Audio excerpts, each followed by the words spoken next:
అందరికి కలిపి ఒక ఫ్లోటర్ పాలసీ తీసుకోవచ్చు. దాన్ని ఇండివిజువల్ పాలసీ కింద కన్సిడర్ చేస్తారు. ఓహోహో! ఇండివిజువల్ పాలసీ కింద కన్సిడర్ చేస్తారు.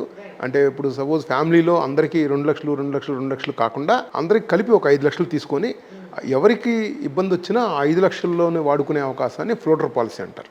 ఆ పాలసీలు ఉన్నాయి. తర్వాత టాపప్ పాలసీ అంటే ఇప్పుడు కొంతమందికి 25,00,000 కావాలి. దానికి మొత్తం డబ్బులు పెట్టే అవకాశం కష్టమవుతుంది. అందుకని 5,00,000 ఫ్లోటర్ పాలసీ తీసుకొని ఫ్యామిలీ మొత్తానికి ఆ పైన 20,00,000కి టాపప్ పాలసీ తీసుకోవచ్చు.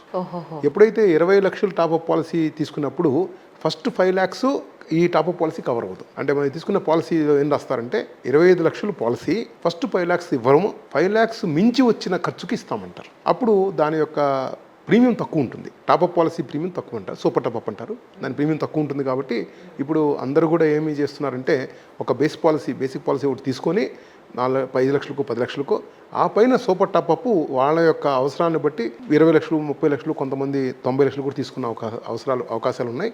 వాళ్ళు తీసుకుంటున్నారు. దానివల్ల రేపు ఎటువంటి ఇబ్బంది వచ్చినా ఏ హాస్పిటల్కి ఎంత కాస్ట్ అయినా కానీ అంటే ఎవరైతే 40,00,000, 50,00,000 తీసుకున్నారో అంటే వాళ్ళకి అంతవరకు ఈ 2 పాలసీలు కలిపి వాళ్ళ క్లెయిమ్ వచ్చే అవకాశం ఉంది.